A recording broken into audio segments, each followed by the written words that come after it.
আমি কি দিয়া বুঝাইতাম? আম পাতা, জাম পাতা, বড়ই পাতার কোনো অভাব নাই। কোনো পাতা দিয়া কোনো পাতা দিয়া গরম জল করে না, বড়ই পাতার পানি দিয়া কেন গরম জলটা করে? আম পাতা কি দোষ করলো, জাম পাতা কি দোষ করলো, বড়ই পাতা দিয়া কেন গরম জল করা হয়? এই কথা দিয়ে কোনো মৌলবি কয় না। লাল কাপড়, নীল কাপড়, হলুদ কাপড়, কত কাপড় দেখলাম। কবরের কাপড়টা কেন ভাইজান সাদা? এই সাদা দিয়া কেন দাফন করা হয়? এই কথা দিয়ে পৃথিবীর কোনো মৌলবি কয় না রে। এ আমার যুবক,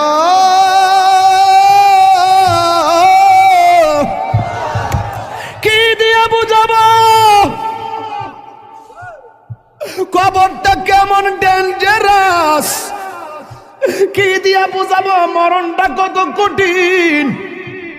কি দিয়া বুঝাবো তাহিরের একটা দিন চলে যাওয়া মানে হলো আমার জীবন থেকে চিরদিনের জন্য দিনটা চলে গেছে। কোটি টাকা দিয়েও এই ঘন্টার সময়টা আনতে পারতাম না। এখন আমি শ্বাস ফালাইতাছি, একটা টাকা বিল দেওয়া লাগে না।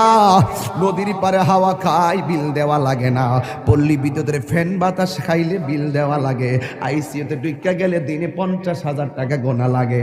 আমার আল্লাহ যে কত নিয়ামতের বাতাস আমরা ঢুকাইতাছে, বাইরে কইরাইতাছে, একটা টাকা বিল নেই না। আল্লাহ কয় বিল লাগতো না, শুধুমাত্র তোরা 5 বার আইসা কপালটার মাটির মধ্যে লাগাইয়া দিবি। সুবহান রাব্বিয়াল আলা বলবি। দুনিয়ার মালিকের ডিউটি 20 দিন না করলে 20 দিনের বেতন কাটা। আর আমার আল্লাহ তোরে হাজিরা দিছে দৈনিক 5 বার। 1 মাসও হাজিরা দেও না, 2 মাসও দেও না, মাঝে মাঝে সিটারি হাজিরা দাও। কিন্তু আমার আল্লাহ ইচ্ছা করলে তোমার গলার মধ্যে কাটা লাগাইয়া আমার আল্লাহ রিজিকটারে বন্ধ করে দিতে পারে। এরপরও আমার আল্লাহ রিজিক বন্ধ করে না কেন জানো নি?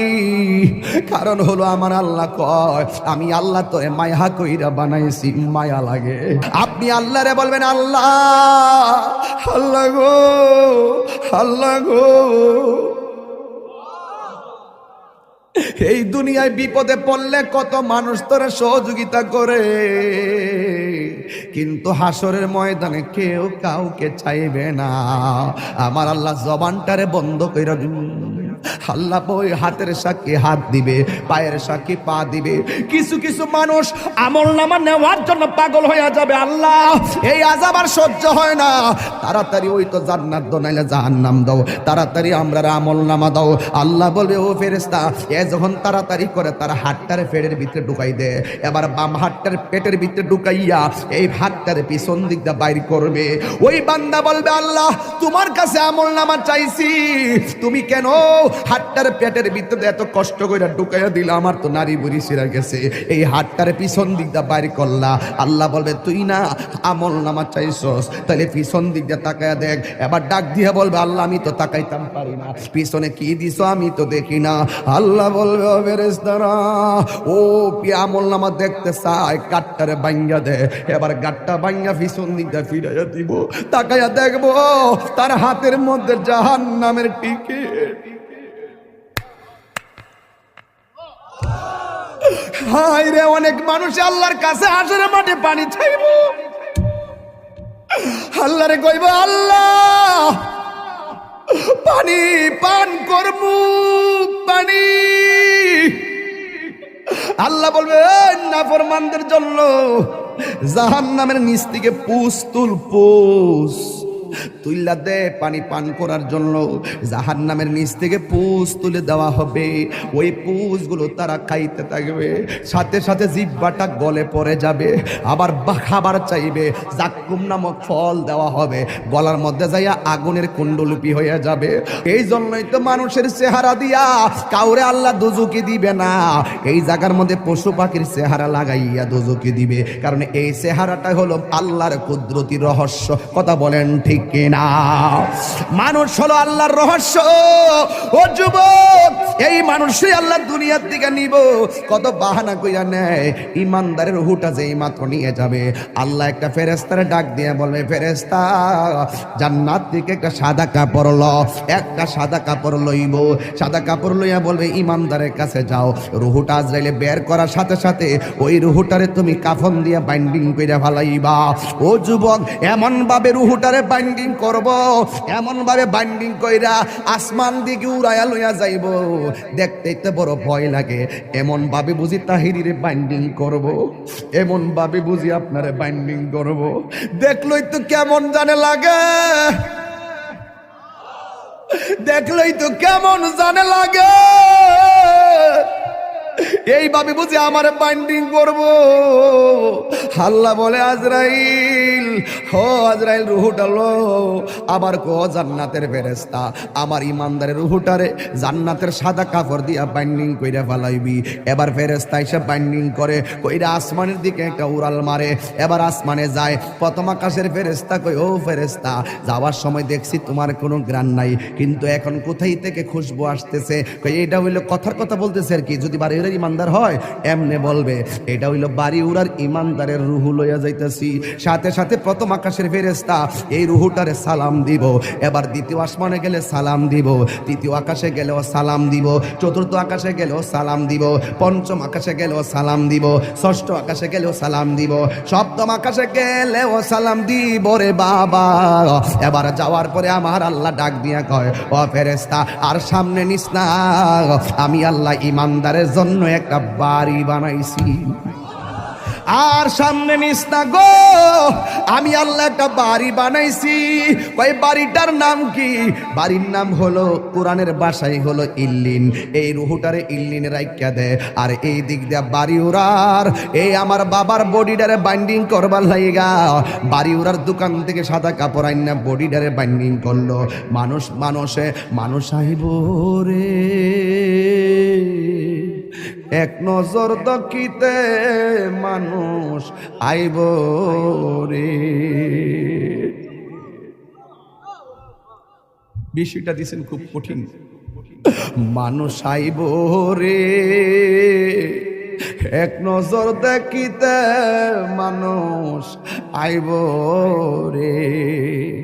দেহ কাচার অচিন পাখি, দেহ কাচার ও চিনি পাখি উইরা যেদিন যাইব রে এক নজর দেখিতে, মানুষ আইব রে। জিহাদ HD media, the Islamic content creator. আমার যুবক ভাইয়েরা, আমার মুরব্বী বাবাজিরা, আমি দেখতেছি অনেকে নগদ 1000 টাকা দিতেছে, অনেকে 500 টাকা দিতেছে, 100 টাকা দিতেছে, অনেকে 10 টাকা দিতেছে। আল্লাহ, এই মাহফিলে হাজার হাজার মানুষ যারা এই মাদ্রাসার জন্য টাকা দিয়ে দিতেছে, টাকা দেওয়ার প্রতিযোগিতায় মাঠে নেমে গেছে। আল্লাহ মেহেরবানি করে তুমি সবার দান গুলাকে তোমার দরবারে কবুল আর মঞ্জুর করে নাও। জোরে জোরে বলো না আমিন। আমার যুবক ভাইরা, এরপরে যদি কেউ দিলটা নরম করে মাহফিলের জন্য মাঝে মাঝে 10,000 5,000 টাকা দিতে চান, আমার একটু মেহেরবানি করে বলবেন, আমি ওয়াজের মাঝখানে সবাই নিয়ে আপনার জন্য দোয়া করে দিয়ে যাব। মা বোনদেরকে বলবো, মা এই মাদ্রাসার জন্য 1,000 টাকা হলো আপনি দিয়া দেন।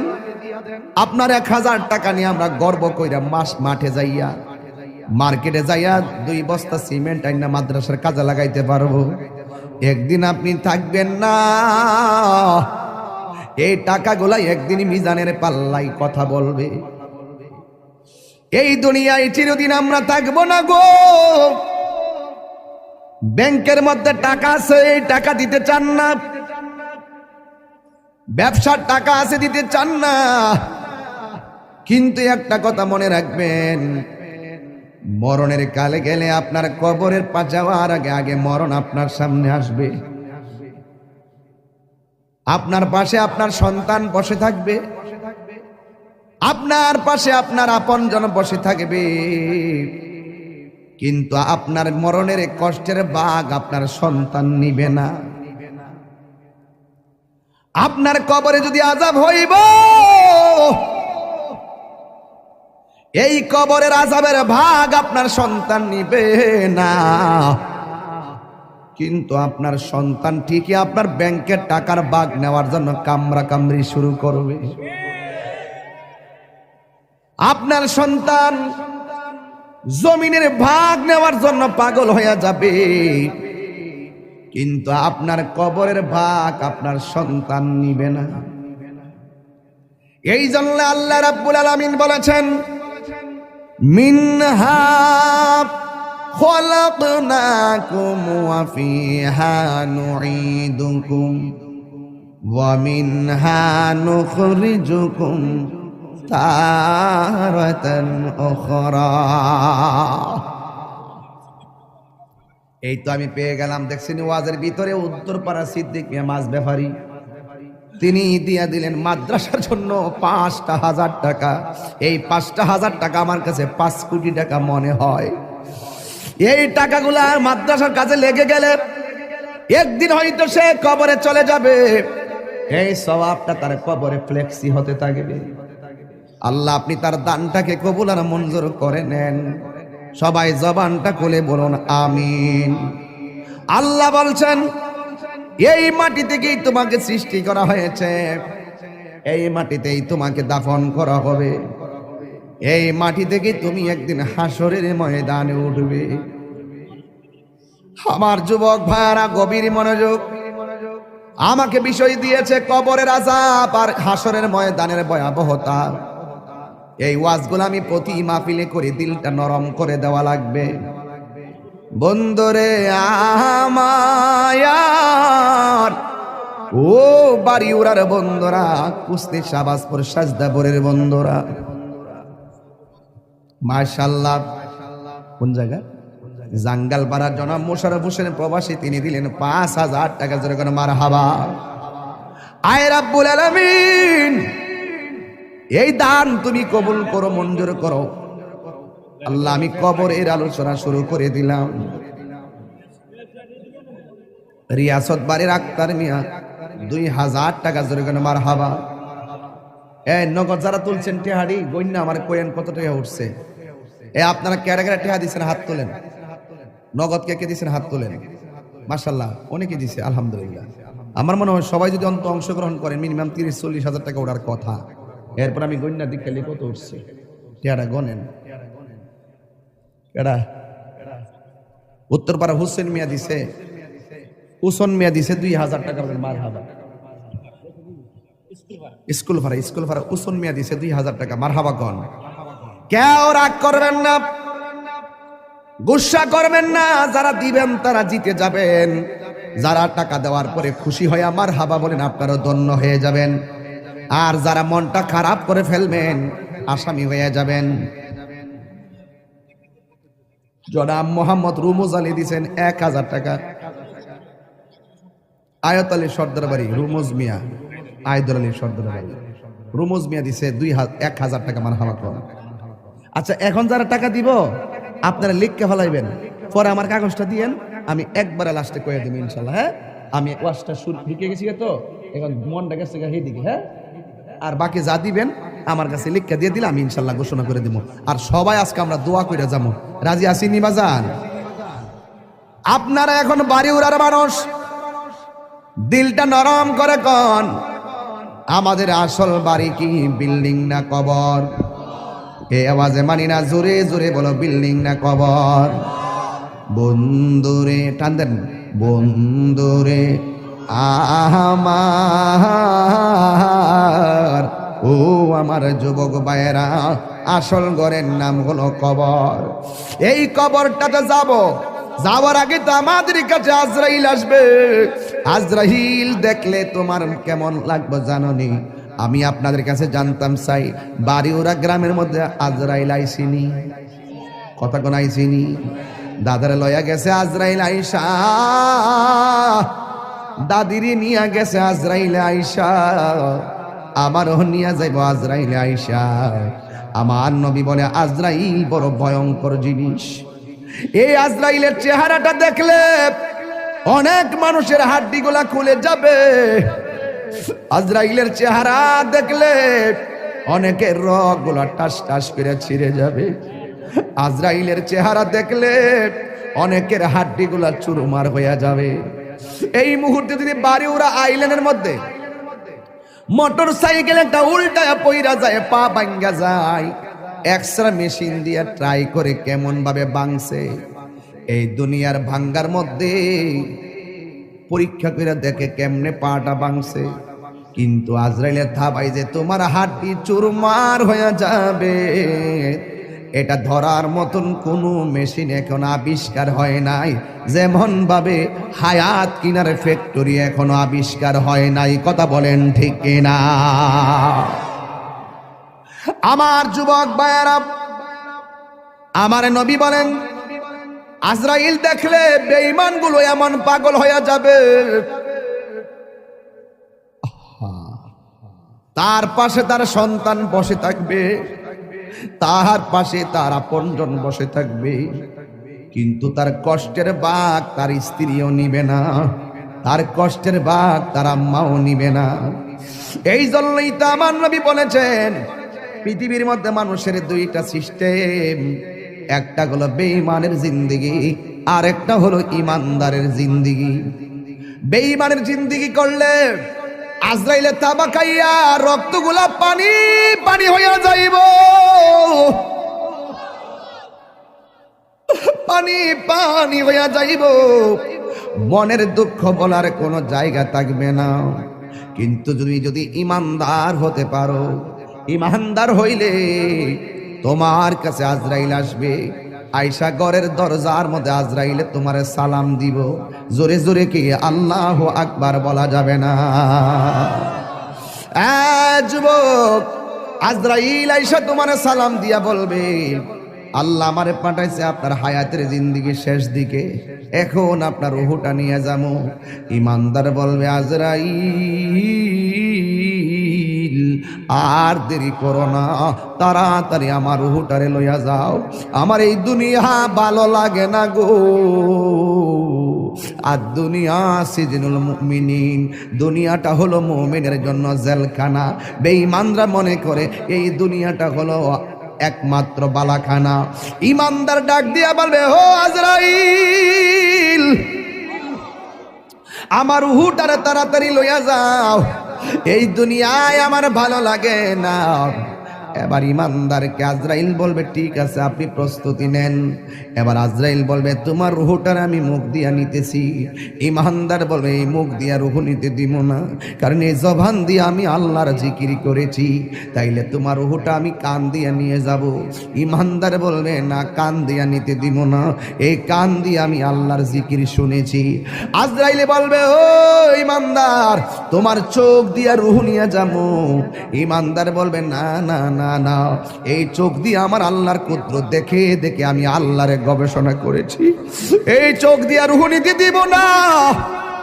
আল্লাহ ডাক দিয়া বলবে আজরাইল, আজরাইল বলবে আল্লাহ তোমার প্রেমিকে মুখ দিয়া রুহ নিতে দেয় না, তোমার প্রেমিকে কান দিয়া রুহ নিতে দেয় না, তোমার প্রেমিকে চোখ দিয়া রুহ নিতে দেয় না। আমার আল্লাহ বলে আজরাইল,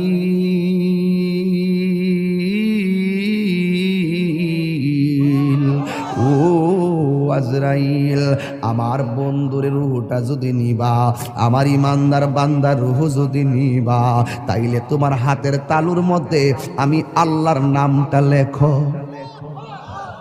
আমি আল্লাহর নামটা লেখো। হাতের মধ্যে আল্লাহর নামটা লিখবো। আল্লাহর নামটা কেমন জানেননি? কয় আল্লাহর নামটা আল্লাহু লা ইলাহা ইল্লা হুয়াল হাইয়ুল কাইয়ুম। এরপর আল্লাহর শব্দটার হামজাটা বাদ দিয়া দেন, তাকে লিল্লাহি মা ফিস সামাওয়াতি ওয়াল আরদি, লাহুলা লিল্লাহ শব্দের লাম বাদ দিয়া দেন, তাকে লাহু মুলকুস সামাওয়াতি ওয়াল আরদি, লাহু শব্দের লাম বাদ দিয়া দেন, তাকে শুধুমাত্র হুয়াল্লাহুল্লাযী লা ইলাহা ইল্লা হু। এই জন্য আল্লাহর নামটা হলো আমার আল্লাহর ইসমে জাতের নাম। কথা বলেন ঠিক না? अल्लाह अल्लाह क्या मुबारक नाम है, अल्लाह अल्लाह आशिकों का काम है। मकान चुश्ती नमाजी पंज़गाना फवाइलुल लिल मुसल्लिन अल्लज़ीना। जोरे जोरे के अल्लाहु আকবার বলা যাবে না। আমার যুবক, আজরাইল ইমানদার চোখের সামনে আল্লাহর নামটা যখন দেখবে, ওই ইমানদার আল্লাহর নামটা যখন দেখবে, সারা জীবন সে আল্লাহর নামে ফানা ছিল, সারা জীবন সে নবীর প্রেমে ফানা ছিল। ও যুবক রে, ইমানদার যখন শুইয়া শুইয়া আল্লাহর নামটা দেখব, তখন ইমানদার আল্লাহর নামের উপরে ফানা হইয়া যাবে। ও আমার দয়াল নামে এত গো মধু,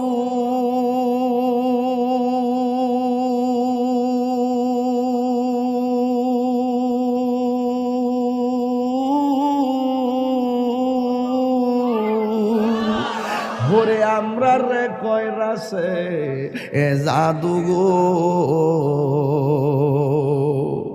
ওরে দেখা দিয়া কুলে নিয়া, দেখা দিয়া কুলে নিয়া, নিবা মনের বেদনা, আমার মন হইয়াছে রে দেওয়ানা, আমার দয়াল নামে দয়াল নামে এত মধু, খাইলে মধু ফুরায় না, আমার মন গয়াসের দেওয়া। আরে তোমারে পাইবার হায়াসি,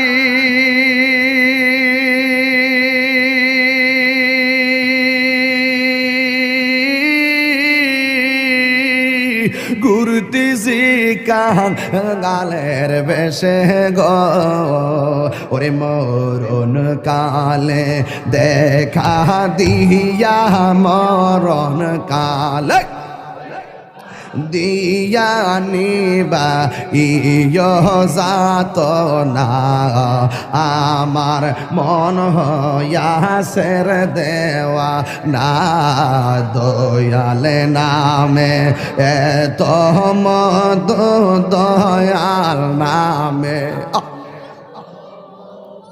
খাইলে মধু ফুরায় না, আমার মন গয়াসির দেওয়া না, আমার মন গয়াসির দেওয়া না।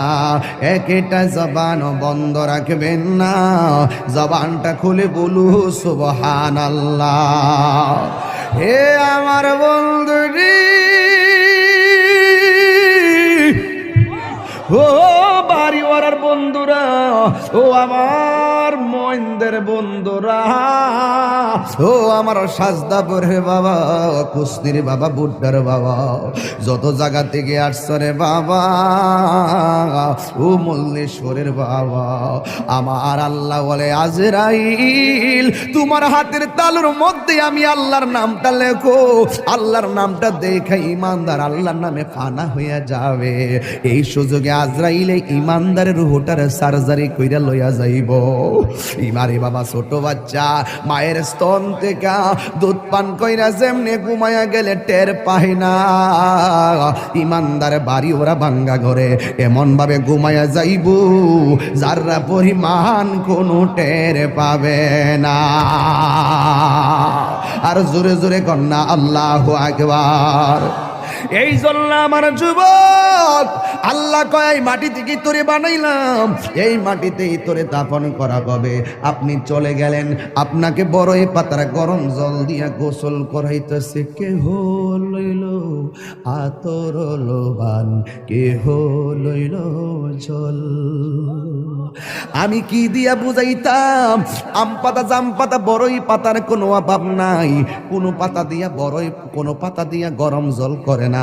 বড়ই পাতার পানি দিয়া কেন গরম জলটা করে? আম পাতা কি দোষ করলো? জাম পাতা কি দোষ করলো? বড়ই পাতা দিয়া কেন গরম জল করা হয়? এই কথা দিয়ে কোনো মৌলবি কয় না। লাল কাপড়, নীল কাপড়, হলুদ কাপড়, কত কাপড় দেখলাম। কবরের কাপড়টা কেন ভাইজান সাদা? এই সাদা দিয়া কেন দাফন করা হয়? এই কথা দিয়ে পৃথিবীর কোনো মৌলবি কয় না রে। এ আমার যুবক,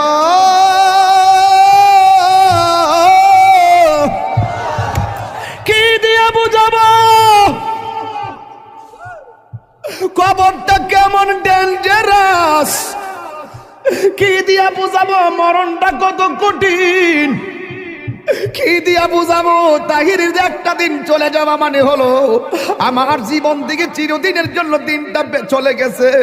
কোটি টাকা দিয়েও এই ঘন্টার সময়টা আনতে পারতাম না।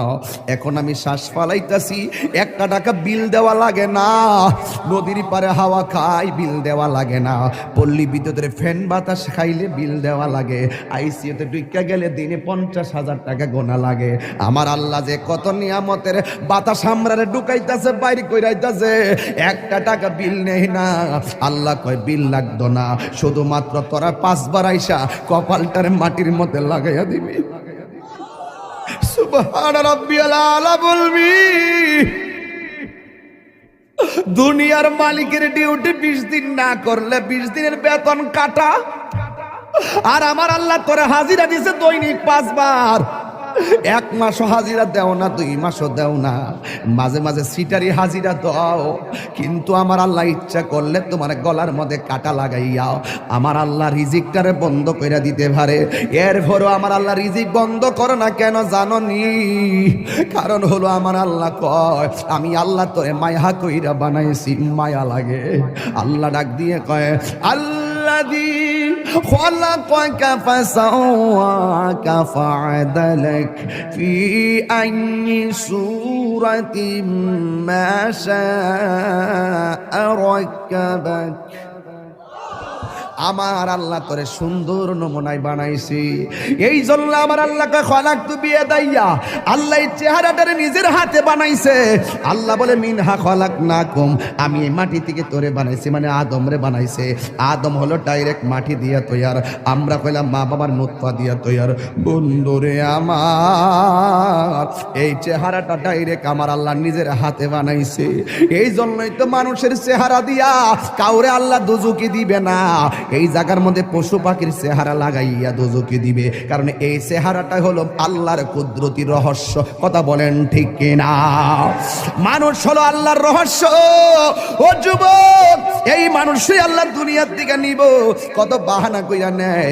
ইমানদারের রূহটা যেই মাত্র নিয়ে যাবে, আল্লাহ একটা ফেরেশতারে ডাক দিয়ে বলবে, ফেরেশতা জান্নাত থেকে একটা সাদা কাপড় ল, একটা সাদা কাপড় লইব, সাদা কাপড় লইয়া বলবে ইমানদারের কাছে যাও। রুহুটা আজরাইলে বের করার সাথে সাথে ওই রুহুটারে তুমি কাফন দিয়া বাইন্ডিং কইরা ফালাইবা। ও যুবক, এমন ভাবে রুহুটারে বাইন্ডিং করব, এমন ভাবে বাইন্ডিং কইরা আসমান দিকে উড়াইয়া লইয়া যাইব, দেখতেই তো বড় ভয় লাগে। এমন ভাবে বুঝি তাহিরিরে বাইন্ডিং করব, এমন ভাবে বুঝি আপনারে বাইন্ডিং করব, দেখলই তো কেমন জানে লাগে, দেখলই তো কেমন জানে লাগে। এইভাবে বুঝে আমার বাইন্ডিং করব।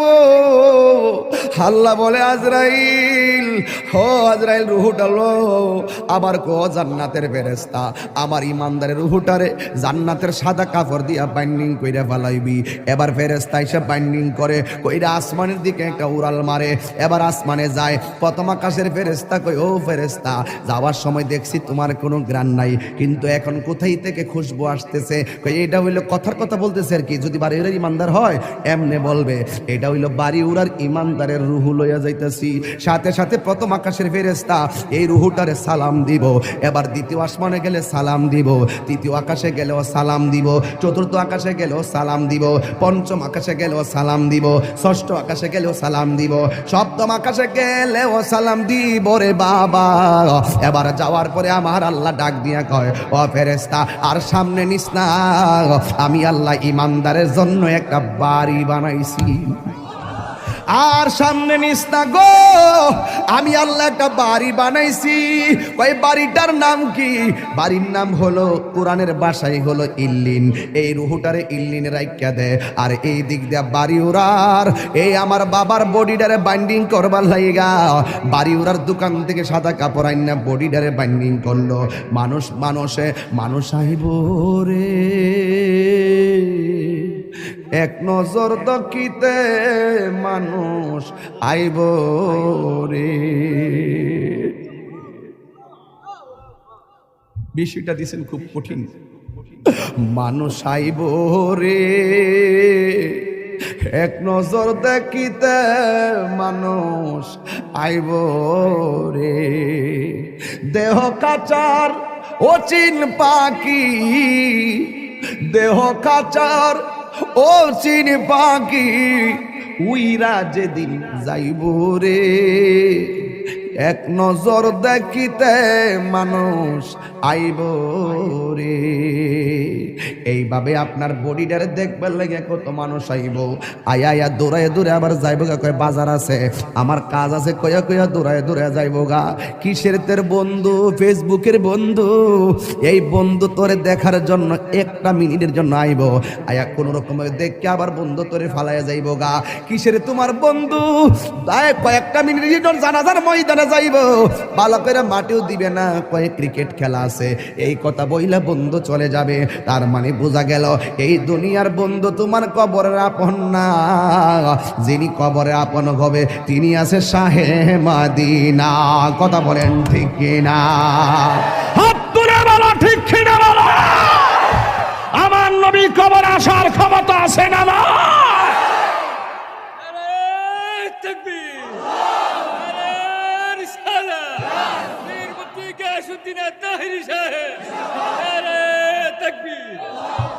আল্লাহু আকবার বলেন। এবার ইমানদারের রুহু হলো ইল্লিনে, বডি হলো বাড়িউরা। ইমানদারের রুহুরে বাইন্ডিং করে লইয়া গেছে জান্নাতের কাপড় দিয়ে আমার আল্লাহ, আর ই বাড়িউরার ইমানদারের বডিটারে বাইন্ডিং করবার লাগে বাড়িউরার কাপড় আইনা কবর লইয়া যেতেছে। আল্লাহ ডাক দিকে, এই ফেরেশতা, আমার প্রেমিক যাইতেছে ঘরে, যায়া রুহুটা নিয়ে তার ভিতরে ঢুকাই দিয়া।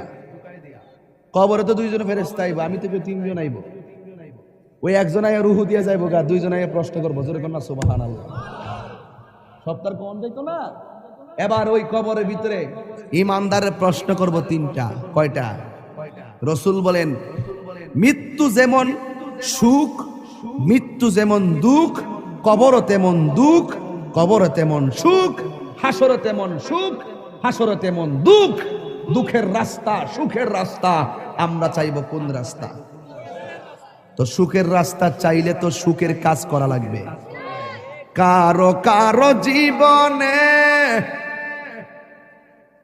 দুঃখগুলি সুখ হয় না, আহমদ সে সুখের, নূর নবী সে সুখের আলোকিত আয়না।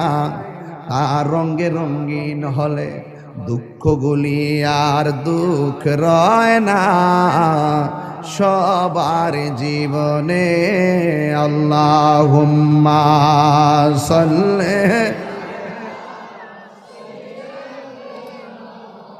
মাওলানা মুহাম্মদ ওয়া আলা আলি সাইয়্যিদিনা। বাজান, আপনারা যদি কেউ উঠেন আমি কষ্ট পাবো।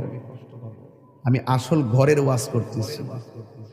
যদি কেউ মন খারাপ করেন আর ডান বাম সান আর মুখে হাসি আসে, তাইলে আপনার মুসিবত। কেরে? আসল ঘরে না। রাসূল বলছেন কবর হইল আখিরাতের প্রথম মঞ্জিল। ওই প্রথম মঞ্জিলের কথা বলতেছি। আর আপনি যদি ফেসবুক চালানো ওয়াজে বসে বসে, সেটা দুঃখজনক। আমার দিকে তাকান, কবরে সুখ আছে কিনা? রাসূল বলেন বেনামাজের জন্য কবরে তিনটা শাস্তি।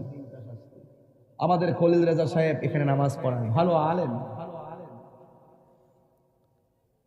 আমার বড় কষ্ট হয়, আল্লাহ রাসূল এই কথাটাই বলছিলেন, মসজিদে যখন জামাত হয়, আমি যখন দেখি কেউ ঘরে বসা, আমার মনে চায় তার ঘরটারে আমি আগুন দিয়ে জ্বালাই দিই।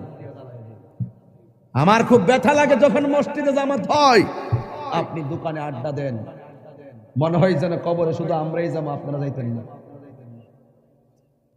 রাসূল বলেন কবরে বেনামাজির জন্য তিনটা শাস্তি, লিখে রাখেন।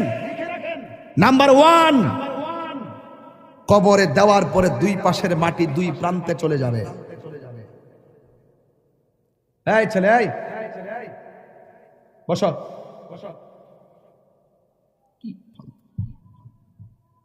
এই ছেলেরা, কবরে বেনামাজের জন্য কয়টা শাস্তি বলছি? আজকে থেকে পরিপূর্ণ মাদ্রাসা থেকে একটা হেদায়েতের বার্তা নিয়ে যাও। কয়টা শাস্তি বলছি ভাই? নাম্বার 1, কবরে লাশ দেওয়ার পরে দুই পাশের মাটি দুই প্রান্তে চলে যাবে। বলবেন এটা কিভাবে সম্ভব? দুই প্রান্তের মাটি দুই প্রান্তে যাবে কিভাবে? আজরাইলে কত বড় জানেন? যার মাথায় 7 সমুদ্র 13 নদীর পানি দিলেও 1 ফোঁটা পানি জমিনে পড়বে না। যার এক মুষ্টি মাটি সমান সমান 70 মণ। এক মুষ্টি মাটি আদম রেজে বানাইছিল, এক মুষ্টি উড়ে আইসা এক মুষ্টি মাটি সমান সমান 40 মতান্তরে 70 মণ। তাহলে উনি কত বড় দেহের অধিকারী? এই এত বড় আজরাইল আপনার ছোট্ট ঘরের রুমের ভিতরে ঢুকছে কেমনি? এটা যেমনি সম্ভব হিডাও সম্ভব।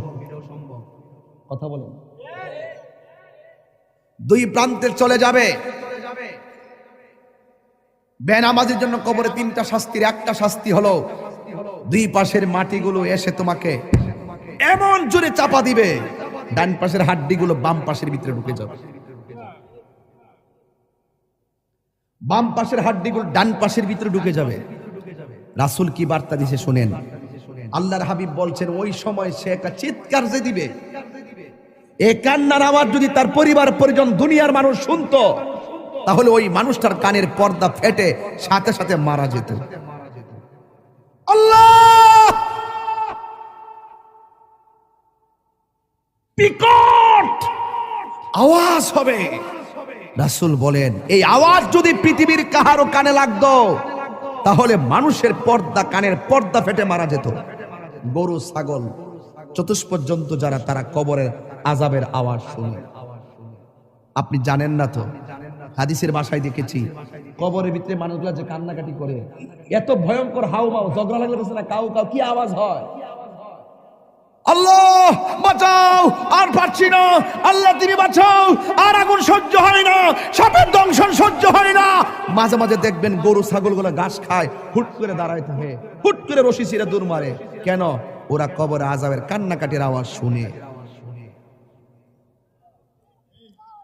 এই কাউ মাউ যদি দুনিয়ার মানুষ শুনতো, রাসূলকে জিজ্ঞেস করে, রাসূল চতুষ্পদ জন্তু কথা বলতে পারে না, তারা কবরে আওয়াজ শুনে, মানুষ কেন শুনে না?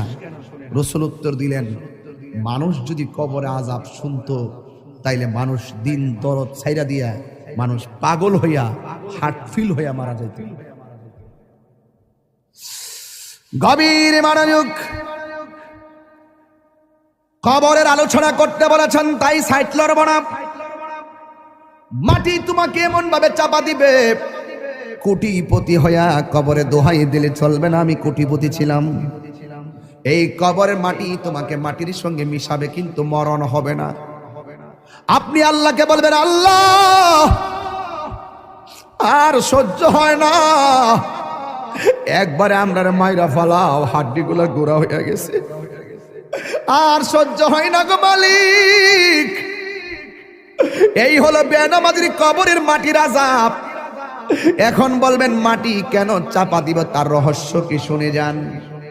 এই মাটির উপরে চইল আল্লাহ কয় মিনহা খলাকনাকুম, এই মাটি দিয়ে তোমাকে সৃজন করা হয়েছে, ওয়া ফিহা নুঈদুকুম, এই মাটিতেই তোমাকে দাফন করা হবে।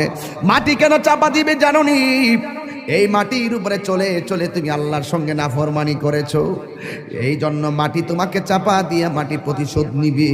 এই জন্য যুবক, রাত্রে গুনাহ করতে গেলে খেয়াল কইরো কবর আযাবের কথা, উপেনে গুনাহ করতে গেলে আল্লাহর কথা চিন্তা কইরো। কেউ জানে না, একজন জানে সব কথা, জবানটা খুলে বলুন তিনি কে? বেনামাজির জন্য প্রথম শাস্তি হলো কবরের মাটির চাপ। এখন বলবেন হুজুর 2 নম্বর শাস্তি কি? 2 নম্বর শাস্তি হলো কবরে দেওয়ার পরে জাহান্নামের আগুনের একটা উত্তাপ দেওয়া হবে। এই উত্তাপটা দুনিয়ার আগুনের 70 গুণ বেশি তাপ হবে। আল্লাহরে বলবা, আল্লাহ আর সহ্য হয় না, বাঁচাও। কিন্তু ওই জায়গার মধ্যে আগুন নিভাবার কোনো ফায়ার সার্ভিস নাই। এই মুহূর্তে তাহিরের উপরে যদি আক্রমণ আসে, কিছু লোক হলেও আপনারা আমার পক্ষে কথা বলবেন। খলিল সাহেবের উপরে আক্রমণ আসলে কিছু লোক হলেও আপনারা কথা বলবেন। বাড়ি ওরা যদি একটা বংশের নাম কোনচান দিয়ে চেয়ারম্যান সাহেব, চেয়ারম্যান সাহেবের বাড়িতে যদি আগুন লাগে, বা আমার বাড়িতে আগুন লাগলে পাশের বাড়ির মানুষকে আগুন নিভাতে যাবে না ভাই? যাবে না? যাবে না? আমার বাড়িতে আগুন লাগলে পাশের বাড়ির মানুষ আগুন নিভাতে যাবে, কিন্তু ঘরের পাশে কবরে আগুন দাউ দাউ করে জ্বলতেছে, আগুন নিভাইবার কোনো ব্যবস্থা আসেনি রে বাবা।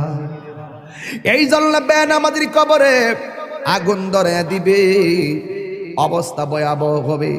3 নম্বর বেনামাজির কবরে 3 নম্বর শাস্তি হলো, বেনামাজির কবরে একটা সাপ ঢুকবে, যেই সাপের দাঁতগুলো হবে 70 গজ লম্বা, চোখগুলো হবে দুনিয়ার আগুনের চাইতে 70 গুণ লাল।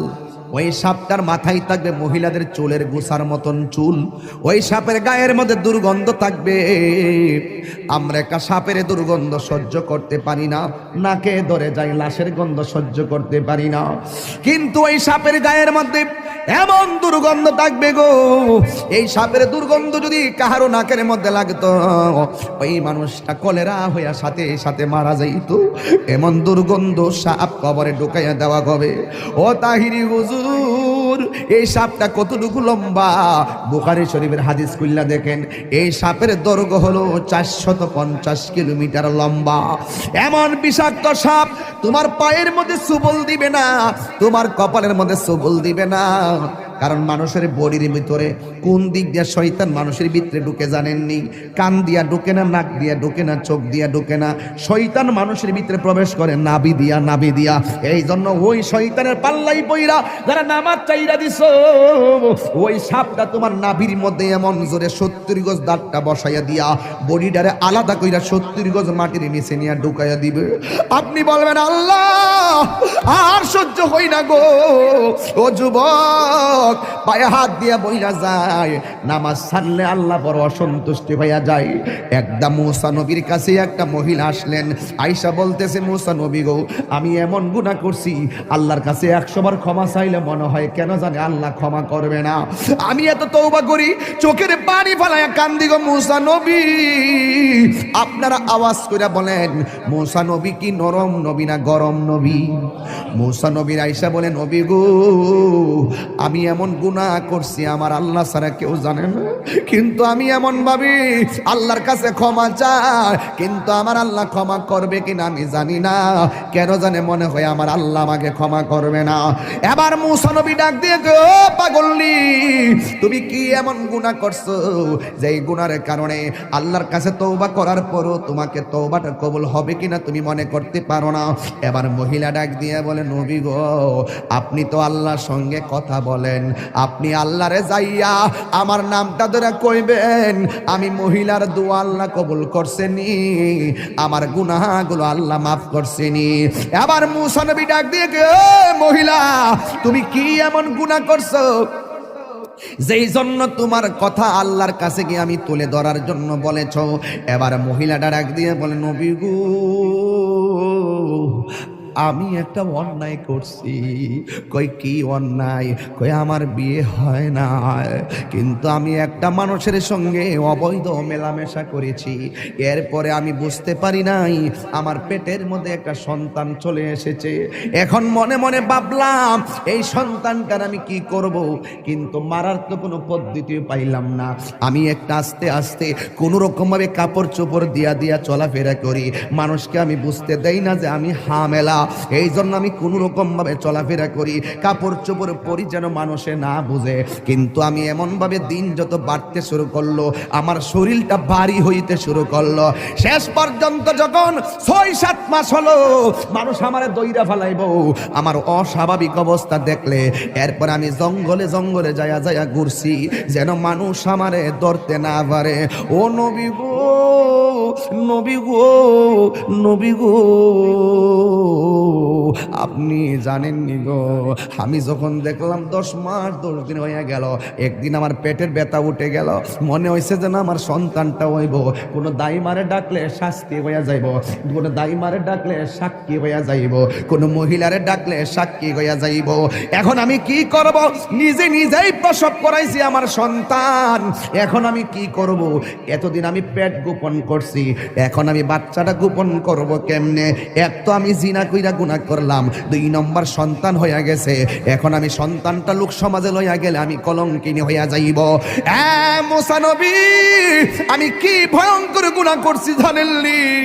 আমি জঙ্গলার ভিতরে বাচ্চাটা হওয়ার পরে জিন্দা সুন্দর একটা ফুটফুটে বাচ্চা, এই বাচ্চাটার আমি গলার চিপ দিয়া মাইরা ফেলাইছি। এই জন্য আমি জিনা কইরা গুনাহ করছি, এক অপরাধ। আমার পেটের মধ্যে বাচ্চা নিছি, আরেক অপরাধ। এই বাচ্চা হওয়ার পরে আমি গলা চিপ দিয়া মাইরা ফেলাইছি, এটা আমার অপরাধ। এবার মুসা নবীর ইয়া মুসা কালিমুল্লাহ, মাফ হইবনি গো, আমার গুনাহ মাফ হইবনি। মুসা নবী তো গরম নবী, মুসা নবী ডাক দিয়া কম বক্তার মহিলা, যাও যাও, এখান থেকে চলে যাও, এখান থেকে চলে যাও, এখান থেকে চলে যাও। ইন দি মিন টাইমে মহিলা ডাক দিয়া কয়, মুসা নবী গো, অনেক আশা ভরসা লইয়া আপনার কাছে আসছিলাম, আপনি আমারে তাড়াইয়া দিতেছেন, কিন্তু এখন আমি কি করব? এবার মুসা নবী কয়, না না, তুমি যে অন্যায় করছো তোমার কোনো ক্ষমা হওয়ার কথা না। এই মুহূর্তে আল্লাহ ডাক দিয়ে কয়, ও মুসা রে, ও মুসা, যে অপরাধটা তুমি বড় মনে করছো, এর চাইতে আরো বড় গুনাহ আছে, তুমি জানো নি? যেই গুনাহ করলে আমি আল্লাহ এর চাইতে আরো বেশি অসন্তুষ্টি হইয়া যায়। কয় কি? কয় যারা ইচ্ছা কইরা নামাজ চাইরা দে, ওই বান্দার উপরে আমি আল্লাহ এর চাইতে বেশি বেজার হইয়া যায়। এই জন্য যুবক, কবরের শাস্তি বড় ভয়ঙ্কর। নামাজের শাস্তি 3টা। 1 নম্বর কবরটা হয়ে যাবে সংকুচিত, 2 নম্বর কবরে সাপ আসবে, 3 নম্বর কবরে আগুন ধরাইয়া দেওয়া হবে। যদি তুমি ইমানদার হইতে পারো তাইলে তোমার কবরের মধ্যে আবার 3টা শান্তি। 1 নম্বর হইল তোমার কবরের ভিতরে আমার আল্লাহ জান্নাতের বিছানাটা পাঠাইয়া দিবে। 2 নম্বর হলো এই কবরে শোয়ার পরে ডান দিকে তুমি তাকাইলে একটা নূরের বাতি দেখতে পারবা। তুমি জিজ্ঞেস করবা, ও নূরের বাতি, তুমি কোথায় থেকে আমার কবরে আলো দাও? কই আমারে চিনো না, আমি হইলাম দুনিয়ার তোমার 5 ওয়াক্ত নামাজ আর নেক আমল। এবার ইমানদার বাম পাশে তাকাবে, তাকাইয়া দেখবে আর একটা নূরের বাতি দেখা যায়। ইমানদার বলে, তুমি কে গো? কই আমারে চিনো না, আমি হইলাম সেই আলো, আমার আল্লাহ আমারে পাঠাইছে। আমি সূর্যের আলো না, আমি চাঁদের কোনো আলো না। তুমি যে দুনিয়ায় কোরআন তেলাওয়াত করেছো, তোমার কোরআন তেলাওয়াতটা আমি আল্লাহ রাব্বুল আলামিন, আমি তেলাওয়াতটাকে আমার আল্লাহ তোমার কবরের ভিতরে আলো বানায়া পাঠাইছে, তোমার কবরের অন্ধকার দূর কইরা দেওয়ার জন্য। জোরে জোরে কি আল্লাহু আকবার বলা যাবে না? তার মানে প্রমাণ হয়ে গেল, মৃত্যু যেমন দুঃখ আছে, মৃত্যু যেমন সুখ আছে, কবরও তেমন সুখ আছে, কবরও তোমার দুঃখ আছে। এই কবর থেকে তুমি একটা ময়দানে উঠবা, ওই ময়দানটার নাম হলো হাসরের ময়দান। জোরে জোরে কি আল্লাহু আকবার বলা যাবে না? ওই ময়দানে তুমি এমনি উঠবা না, উলঙ্গ অবস্থায় উঠতে হবে। আয়েশা সিদ্দিকা ডাক দিয়ে কয়, ইয়া রাসূলুল্লাহ, একটা আওয়াজ দিবেন যে আওয়াজটা মাহফিল আজকে হয় নাই। ইয়া রাসূল আল্লাহ নবী গো,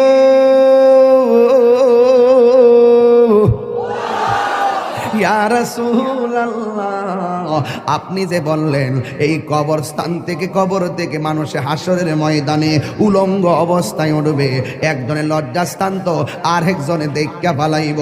ইয়া রাসূলুল্লাহ নবী, একজনের লজ্জাস্থান তো আরেকজন দেখা পালাইব। আমার নবী বলে, আয়েশা, ও আয়েশা রে, একজন আরেকজনের লজ্জাস্থান দেখবো তো দূরের কথা, কবর থেকে ওঠার সময় কাটটা ভাঙ্গা হাসরের ময়দানে উঠবো, 8 বিঘা দুপুরে সূর্য থাকবো, কেউ কাহার দিকে তাকাইতে পারবে না। বন্ধুরে আমার, ও বাড়ি ওনার বাবারা, ওই হাসরের ময়দানে আমার নবী বলেন, এই পৃথিবীতে একজন পয়গম্বর এই হাসরের ময়দানে সর্বপ্রথম জান্নাতি কাপড় পরে উঠবে, ওই তিনির নাম হলো রাহমাতাল লিল আলামিন। আর জোরে জোরে কন্যা আল্লাহু আকবার। এই জন্য যুবক ভাইয়েরা আমার, আল্লাহ রাব্বুল আলামিন কুরআনুল কারীমের মধ্যে সুন্দর করে ইরশাদ করেছেন, কুল্লু মান আলাইহা ফান, এই পৃথিবী সব ধ্বংস হয়ে যাবে। ওয়াজহু রাব্বিকা যুল জালালি ওয়াল ইকরাম, যিনি ছিলেন তিনি আছেন তিনি থাকবেন, সেই মনিবের নাম আল্লাহ। তিনি হাসরের ময়দানে বলবেন লিমানিল মুলকুল ইয়াউম, আজকে রাজত্ব কার? ওই দিন আমার আল্লাহ রাজত্ব প্রকাশ পাবে ভালো কইরাই। ওই দিন আমার আল্লাহ দুইটা রং ধারণ করবে, একটা রং হলো কাহার আর একটা হলো রহিম। কাহার যখন হবে আল্লাহর সামনে আদম নবী কথা বলতে পারবে না, ইব্রাহিম নবী কথা বলতে পারবে না, কিন্তু আমার আল্লাহ কাহার হবে। হাসরের ময়দানে মানুষ আল্লাহর কাছে বড় পেরেশানি দেখাবে, আল্লাহর ডাক দিয়ে বলবে আল্লাহ ও আল্লাহ, আজকের দিন কোন দিন? কারণ আমার নবী বলেছেন হাসরের ময়দানে কেউ থাকবে গিরা পানিতে, কেউ থাকবে হাঁটু পানিতে, কেউ থাকবে কোমর পানিতে, কেউ থাকবে গিরা পানিতে। এই পানিগুলা কিন্তু মেঘনা নদীর পানি না, এই পানিগুলা হলো নিজের গামের পানি। যার গুনাহ যেমন তার শরীরতে ঘাম ঝরবে তেমন। এই গরম পানি কেমন জানেননি? দুনিয়ার আগুনের চাইতে 70 গুণ গরম থাকবে সেই পানি। ওই পানিতে যখন আপনার পা থাকবে, হাড্ডি থেকে গোশতগুলো আলাদা খুলে গিয়ে আপনি কঙ্কাল হয়ে যাবেন। ওই কঠিন মুসিবতের সময় আপনার হাড্ডির মধ্য থেকে গোশত আলাদা হয়ে যাবে। আপনি আল্লাহরে বলবেন আল্লাহ, আল্লাহ গো, আল্লাহ গো, এই দুনিয়ায় বিপদে পড়লে কত মানুষ তোরা সহযোগিতা করে, কিন্তু হাসরের ময়দানে কেউ কাউকে চাইবে না। আমার আল্লাহ জবানটারে বন্ধ কইরা আল্লাহ ওই হাতের সাক্ষী হাত দিবে, পায়ের সাক্ষী পা দিবে। কিছু কিছু মানুষ আমলনামা নেওয়ার জন্য পাগল হয়ে যাবে। আল্লাহ এই আযাব আর সহ্য হয় না, তাড়াতাড়ি ওই তো জান্নাত দাও নাইলে জাহান্নাম দাও, তাড়াতাড়ি আমরা আমলনামা দাও। আল্লাহ বলবে ও ফেরেশতা, এ যখন তাড়াতাড়ি করে তার হাতটারে পেটের ভিতরে ঢুকাই দে। এবার বাম হাতটার পেটের ভিতরে ঢুকাইয়া এই হাতটারে পিছন দিক দিয়ে বাইর করবে। ওই বান্দা বলবে আল্লাহ তোমার কাছে আমলনামা চাইছি, তুমি কেন হাতটার পেটের ভিতরে এত কষ্ট করে ঢুকাইয়া দিলা? আমার তো নারী বুড়ি ছিঁড়া গেছে, এই হাতটারে পিছন দিক দিয়ে বাইর করলা। আল্লাহ বলবে তুই না আমলনামা চাইছস, তাহলে পিছন দিক দিয়ে তাকায়া দেখ। এবার ডাক দিয়ে বলবে আল্লাহ আমি তো তাকাইতাম পারি না, পিছনে কি দিছো আমি তো দেখি না। আল্লাহ বলবে ও ফেরেশতারা, ও আমলনামা দেখতে চায়, গাটটারে ভাঙ্গা দে। এবার গাটটা ভাঙ্গা পিছন দিক দিয়ে ফিরাইয়া দিব, তাকাইয়া দেখবো তার হাতের মধ্যে জাহান্নামের টিকিট। হায় রে, অনেক মানুষ আল্লাহর কাছে হাসরের মাঠে পানি চাইব, আল্লাহরে কইব আল্লাহ পানি পান করমু পানি। আল্লাহ বলবে নাফরমানদের জন্য জাহান্নামের নিচ থেকে পুষ তুল, পুষ তুইলা দে পানি পান করার জন্য। জাহান্নামের নিচ থেকে পুষ তুলে দেওয়া হবে, ওই পুষগুলো তারা খাইতে থাকবে, সাথে সাথে জিহ্বাটা গলে পড়ে যাবে। আবার খাবার চাইবে, জাক্কুম নামক ফল দেওয়া হবে, গলার মধ্যে যাইয়া আগুনের কুণ্ডলিপি হয়ে যাবে। আল্লাহরে ডাক দিয়ে বলবো আল্লাহ তোমারে কইছি একটু পানি দাও, এমন পানি দিলা। আবার কিছু বান্দা বলবে আল্লাহ আমার আরো পানি দাও। আল্লাহ বলবে এই বান্দাগুলারে ওই পানিটা পান করাইয়া দে, যে এই পানি এক ফোঁটা পান করলে জীবনেও আর পানি তৃষ্ণা লাগবে না।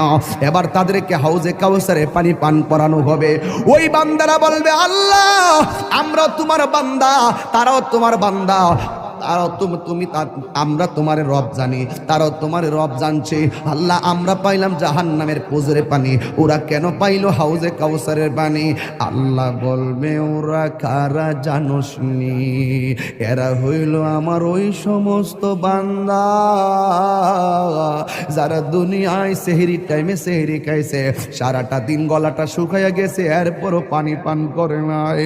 দুপুর বেলা পেটের ক্ষুধা চৌচির হইয়া গেছি, এরপর পানি পান করে নাই, ভাত খায় না। এরা হলো আমার রোজাদার বান্দা, এরা আমার সন্তুষ্টির জন্য খাবার বিলাইয়া দিছে, এরপরও খাবার খায় নাই। এদেরকে আমি আল্লাহ হাউজে কাউসারের পানি পান করাইতেছি। এই জন্য যুবক আমার হাসরের ময়দানে দুইটা সুখ, দুইটা দিক আছে, একটা হলো সুখের আর একটা হলো দুঃখের। তুমি আমি সবাই হাসরের ময়দানে কাঁদবো। কিছু কিছু ছেলেরা, কিছু কিছু মানুষ তাকাইয়া দেখবে হাসরের ময়দানে ময়দানে কিছু কিছু মানুষের গায়ের মধ্যে আগুনের শিকল লাগানো হবে। নবী ডাক দিয়া বলবে, আল্লাহ এই সমস্ত বান্দাগুলোকে, আল্লাহ বলবে এরা কারা জানেননি? যারা দুনিয়াতে মা বাবার মনে কষ্ট দিয়েছে, এইগুলা হলো সেই সমস্ত বান্দা। ও আমার যুবকের দল, মনে করতেছ মা বাপরে কষ্ট দিয়া বুঝি তোমরা বুঝি কবরে যায়া সুখ পাইবা, মা বাপরে দুঃখ দিয়া বুঝি কবরে যায়া সুখ পাইবা? না রে না, হাসরের ময়দানে ওই মা বাবার যারা কষ্ট দিব তাদের গায়ের মধ্যে আগুনের শিকল লাগাইয়া দিব। এই লাগাইয়া দেওয়ার কারণে হাড্ডিগুলা মজ্জা পর্যন্ত ঢুকে যাবে। এই জন্য বাড়ি উড়ার বাবা, আমার পূর্বের আলোচক এই দিকে খেয়াল করে কথা বইলা গেছে। এরপর হাসরের ময়দানে চিত্র তুলে ধরলাম, সবার মুখের মধ্যে শুধু নাফসি নাফসি থাকবে, শুধুমাত্র নাফসি নাফসি। আদম নবী বলবে নাফসি নাফসি, ঈসা নবী বলবে নাফসি নাফসি, ইব্রাহিম নবী বলবে নাফসি নাফসি, সব নাফসি নাফসি। যুবক, ওই কঠিন মুসিবতে আল্লাহর ছায়া বিনে কোনো ছায়া থাকবে না। ওই কঠিন মুসিবতে আমার আল্লাহ 7 শ্রেণীর মানুষকে আর সে আজিমের নিচে ছায়া দান করবে। জবানটা খুললা কন্যা, কয় শ্রেণীর লোক? 7 শ্রেণীর মানুষকে আল্লাহ রাব্বুল আলামিন আরশে আজিমের নিচে ছায়া দান করবে। 1 নম্বর হলো যারা ন্যায় বিচারক, 2 নম্বর হলো যৌবনে যার ইবাদত বেশি, 3 নম্বরে মসজিদ নামাজ আর জিকির যার বেশি, 4 নম্বরে যারা আল্লাহর ভয়ে কান্না করে, 5 নম্বরে যারা দান করে, 6 নম্বরে যারা আল্লাহর জন্যই কাউরে ভালোবাসে, 7 নম্বরে হলো তাদের সামনে গুনাহ আসছে কিন্তু আল্লাহর ডরে তারা গুনাহ করে নাই। যেমন তোমার আমি একটা বাবা ট্যাবলেট দিলাম, তুমি বলবা হুজুর আমি খাইতাম না, এটা খাইলে আমার আল্লাহ আমার আমল নামায় গুনাহ লিখবো। তোমাকে আমি বললাম এই মেয়েটার তুমি ভোগ করো, তুমি বললা না হুজুর সুযোগ আছে, এরপর আমি ভোগ করব না। কেন? আমার আল্লাহ আমারে গুনাহ দিব। আমার রাসূল বলেন যার চোখের সামনে গুনাহ 100% করার সুযোগ আছে, এরপর আল্লাহর ডরে গুনাহ করে না, এই সমস্ত বান্দাদের জন্য যেমন 1-3টা বন্ধু রাস্তা দিয়ে রওনা দিছে, হঠাৎ করে একটা গুহার ভিতরে ঢুকলো, মুখের মধ্যে একটা পাথর পড়ে গেছে, এই পাথরটার লড়াচড়া করে না। এবার বন্ধু 3 জন ভিতরে আটকা পড়ে গেছে, এই পাথরটা সরাইতেও পারে না। বন্ধুরে আমার, ও বাড়ি ওরার কষ্ট হচ্ছে আপনাদের? একটু জবানটা খুললে কেন আল্লাহু আকবার। বন্ধু কয়জন? আরো জোরে। কিসের ভিতরে আটকা পড়ছে? আহা, আমি তাহিরি আপনাদেরকে যা বলতেছি হেদায়েতের লক্ষ্যে ওয়াজ করতেছি। যদি মনে করেন যে আমি উড়াইল্লা ওয়াজ করতেছি, ভুল হবে। আমার ওই অনেকগুলো আয়াত, আমি আয়াত পড়বো মাঝখান দা, তো আয়াত যে ফেরে ওয়াজ করবো, এই ওয়াজ করাও তো আমার পক্ষে সম্ভব হইতে পারতেছে না।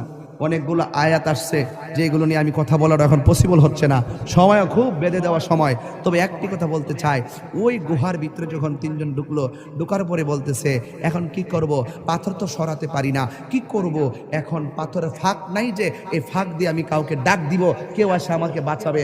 আবার যদি কেউ ডাক দিতে না পারি, পাথর যদি সরাতে না পারি, তাহলে এটার ভিতরে আমাকে না খেয়ে মরতে হবে।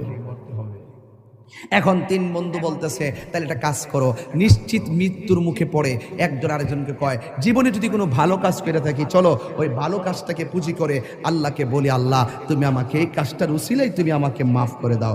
এবার এক বন্ধু কয়, আল্লাহ একটা মেয়েকে আমি তাড়া করেছিলাম, মেয়েটাকে তাড়া করার পরে মেয়েটা খুচুট খেয়ে নিচে পড়ে গেছে, আমি তাকে ভোগ করার জন্য তার শরীর থেকে ওড়নাটা সরাই ফেললাম, তার শরীর থেকে কাপড়টা সরাই ফেললাম, আমি তাকে ভোগ করার জন্য তার উপর ঝাঁপিয়ে পড়লাম।